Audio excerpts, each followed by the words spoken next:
The king of Seriphos wanted to marry Princess Danae, but she didn't want to marry him at all. So Perseus, that's Danae's son by Zeus, went to the king and asked him to find someone else to marry. The king pretended to agree, but what he really wanted was to get Perseus out of the way. I suppose I could marry another princess, he said, but you will have to go off and do some very difficult tasks to make up for my disappointment. But Perseus would have done anything to save his mother, and he said so. Very well, said the king nastily. You shall go and kill the Gorgon Medusa for me. Never mind, mother, said Perseus as he told Danae the news. Surely this old Gorgon can't be too hard to kill. I'll just sneak up on her somehow and chop her head off while she isn't looking. But Danae just wailed even harder. In fact, she wailed with tears so hard that Zeus himself heard her and looked down from the god's palace in Mount Olympus. Now Zeus didn't like the king of Seriphos, and because Perseus was his own son, he decided he was going to give him some help. As Perseus set out on his journey, leaving his weeping mother behind, two shining figures appeared on the road in front of him. Hail, Perseus, said the first, a beautiful woman with an owl on her shoulder. I hope you can see that picture just down there.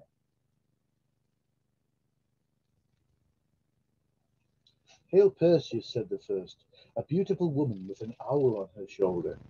I am Athena.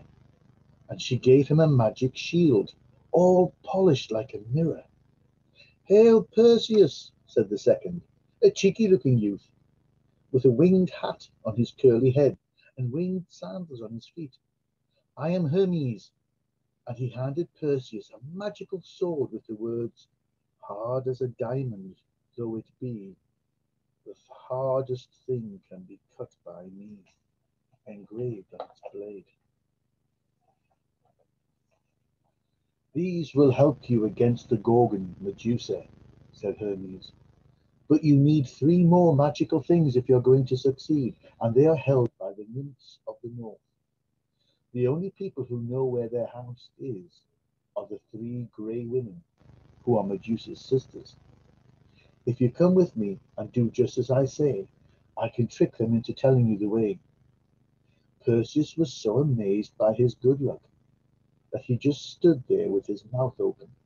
Hermes took his hand, and away they flew together, up, up, up into the blue sky, on, till the earth changed to white beneath them, and the clouds turned dark and sulky above. The 3 grey women. That's a picture.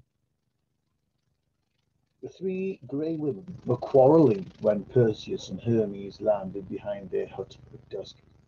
It's my turn, shrieked the eldest, who was thin and wispy with long tangled hair and fingernails like rusty swords.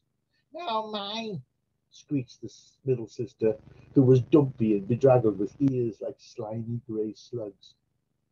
You can't have them till tomorrow, hissed the youngest, who was completely bald with a nose like a vulture's beak. They only have 1 eye and 1 tooth between them, whispered Hermes, and they're always fighting over them. Now, while I distract the grey women, you go and snatch them, and then we can bargain. He stepped out from behind the hut. Good morning, said Hermes, grinning, and he produced a long feather from behind his back and began to tickle the sisters all over. They laughed so much that the eye and tooth fell out of the youngest one's grasp and rolled towards Perseus, who picked them up and put them in his pocket. Time for business, said Hermes. Where are the nymphs of the north? We'll never tell you, yelled the sisters. Hermes sighed. Then we'll just have to drop your eye and tooth in the sea, he said. There was dead silence. And then all 3 sisters began babbling at once. Left at the ash tree, straight on to Dragon Mountain, past the Sea of Serpents, and it's first on the right. Thank you, said Hermes, soaring into the air with Perseus. Now catch. And he took the eye and tooth from Perseus and threw them to the ground. The shrieks and curses followed them for miles. The nymphs of the north welcomed Perseus and gladly gave him the magical leather bag, winged sandals, and cap of invisibility which he would need. Where are you? Asked Hermes after he'd put his invisibility cap on. Up here, laughed the invisible Perseus from above the treetops, and off he flew to look for Medusa, with Hermes' last words floating up to him. Use your shield as a mirror to look at the Gorgons, or you will be turned to stone. And remember, Medusa is the only one that looks human. After flying for a very long way, he saw a rocky little island thousands of feet below. There was a beach of snowy white sand on the far side, and fast asleep by a cave in the cliffs lay three monsters. They were covered in gigantic, greeny bronze insect scales, and their long, thin golden wings rose and fell as they breathed. Instead of hair, they all had snakes growing from their heads, writhing and hissing as they slept. Perseus looked at them carefully, using his shield as a mirror. Which was Medusa? As the monsters sighed and turned over, he saw that the nearest had the face of a beautiful woman.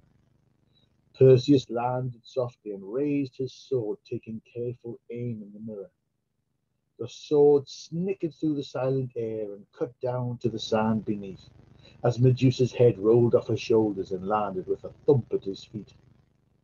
Quickly he opened the magic bag, which stretched itself to the right size at once, and stuffed Medusa's head inside. He felt the snakes wriggling as he attached it to his belt, and flew towards the sun. At that moment the other Gorgons woke up and found their sister dead. How their talons clawed and scratched the air as they flapped around the island, shrieking horribly and looking for someone to turn to stone. But the invisible Perseus fled hurriedly in the other direction, the Gorgon's head safe at his side. And if you look at this picture, you can see we've got the Gorgons. You can see Perseus, just say invisible, with his bag carrying Medusa's head. And what happens with Medusa's head might be the subject of my next story. See you then.